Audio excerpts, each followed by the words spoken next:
You're watching Sky News, and some of the relatives of those that perished in the Germanwings air disaster have arrived in Les Alps to remember their loved ones, as it has emerged from the French investigators that they believe the co-pilot deliberately crashed the aircraft after locking the captain out of the cockpit.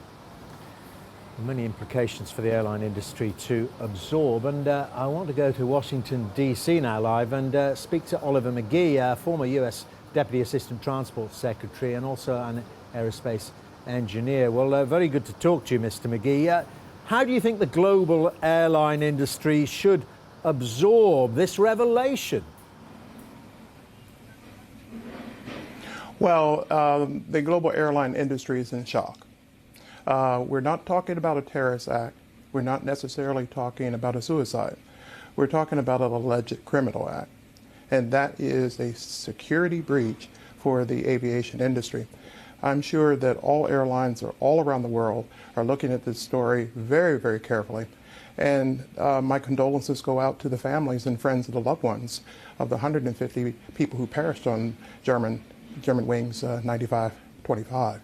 This is a sad day for aviation safety and security.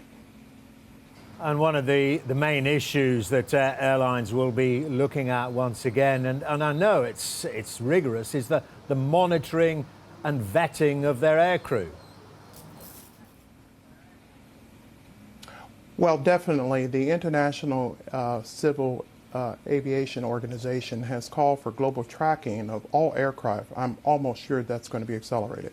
We're also going to be taking a look at what we mean by a locked cockpit door. This door it's pulled from a normal operation to a locked operation by the co-pilot. And there needs to be a concern about backup security codes so that we can get access to a locked cockpit door besides just banging down the door and trying to cut it down. Essentially, we need to really have backup security pieces on that. We're going to be looking at how we look at black boxes again. Either the ejectable black boxes or putting a black box in the cloud streaming, so that we can really find out immediately when we have a safety breach of an aircraft and a security breach of an aircraft. We would know about this Tuesday, not just Thursday. And right now we're looking at an aircraft that has been down in a remote region of the world. MH370 tells us that we need to look at aircraft lost in oceanic regions.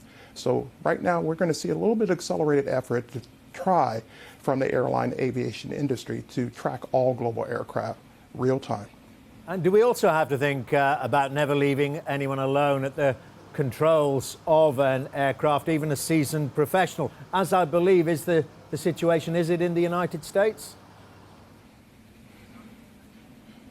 Yes, I think there's been calls for looking at the possibility of bringing back the navigator inside the cockpit. So we have 3 personnel inside the locked cockpit.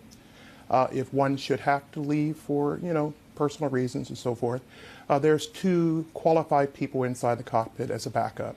Because if you're trying to commandeer the aircraft, you're not just talking about an alleged criminal act, you're also talking about an alleged conspiracy, and that's even more tougher. So we're going to have to look at some issues of that.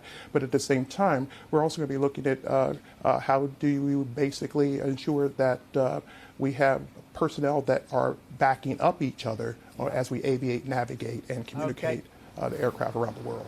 Mr. McGee, sorry, must end it there. Thank you very much indeed. Oliver McGee there, former US Deputy Assistant Transport Secretary, with his thoughts on the implications of what happened and caused so much grief amongst the relatives of those on board that Germanwings flight. More analysis when we come back.